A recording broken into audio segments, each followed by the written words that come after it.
arguably your greatest strength is probably your mental strength, the calmness and composure you have out on the golf course. We all want to know, how do you do it? How do you manage it? What is that secret? Yeah, I don't really know. I felt a good amount of peace today. Teddy did a really good job of keeping me in a good headspace all day. Even after the little hiccup there on the 8th hole, we bounced back really quick with a birdie on 9 and kind of got things back in gear pretty quick. And really every day is a battle. Playing this game, it's a battle within yourself all the time to try and get the most out of your game and yourself. And this week I did a really good job of kind of hanging in there mentally and playing some good golf. Out here, I feel like I'm called to compete as best I can, and when I'm inside the ropes, that's what I'm trying to do. I'm trying to compete and do the best I can, and I don't really think about too much outside of that. Winning, fight. The letting go of is all outcomes, the future, the past, acceptance of everything, powerlessness, got nothing. So I'm not going to fight any of that. I'm not going to fight the future. I can't control that. I'm not going to fight the past. And when we spoke about last time about the winner and the same, which led us on to fighting. This is the one thing I've said for a long period of time, and people are always seeking solutions, particularly in the worlds of high-performing athletes, high-performing business owners, people that have that same gift that they had very young, that no matter what they wanted to do, they had to win at it, which a lot of people are trying to. When they seek the solutions, it only leads them away from that. And I've said to you for many times, it's why ultimately I had it was a magnet to come towards the message that you were sharing, to then share this on a larger scale, because it's everything that I believed in, no idea how to manage it in myself. You draw that to me, but no one I've come across allows that to be normalized. We're going to come away, I've got issues, I've got these voices in my head, et cetera, et cetera. Okay, well, we're going to give you the solution to what that is, but then we're going to leave you in that place, and then you're going to go in passive, an inability to fight, particularly, we'll use football's the greatest example because it's a physical combat. So actually I'll become weaker, potentially. So there is no transformation in the support that you get to be able to support that back into performance. So to connect to that part of the individual that is the one part they had when they were young, 3, 4, 5, 6. All of them. Everyone. All of them. So when you made a great point, when I'm in the car, I'm speaking to parents or even other players, I then start spiraling through this negative victim to the bottom, which then there is no fight in me. So I always try and, because there's no physical combat in golf. It's only an internal wrestle. But what is that fight? The fight is to fight to find a solution. Have to. Out there on the course? Every time. So I missed the green. I have to fight now to find the solution. What's the fight from 140 yards to 10 yards? As you're on that walk, you've missed the green left with your wedge or whatever club you've gone in with. What's the fight? Ego self. Okay, so what are the voices on that 140-yard walk? The voices will start from that walk of, what are these people going to think around me? What do these guys think that are playing with me? He's just hit the first few greens. I've missed. Short game isn't great. It hasn't been great for a long time. There's very little chance that you're going to get this up and down. And if you don't get this up and down, well, you got 2 tough holes coming up next.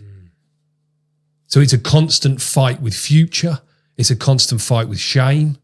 It's a constant fight with fear. On repeat.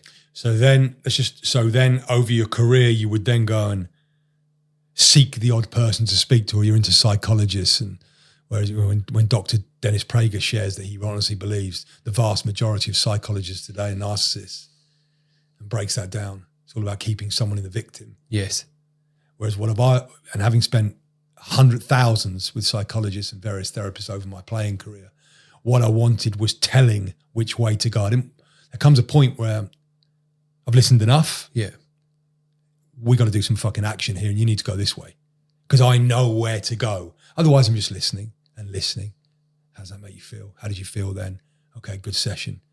this week. Start to think about these negative thoughts. Can you twist them into a positive?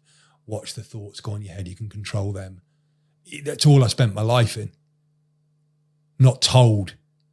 You were in a fucking war until the day you die. Sorry, I'm in a war. Well, you've just told me you've had 15 battles in a 140-yard walk. You've had 15 wars, battles. You haven't won the war. What's the battle? Car journey, shame. Yes, nonsense. Fight. Yeah. So, fight.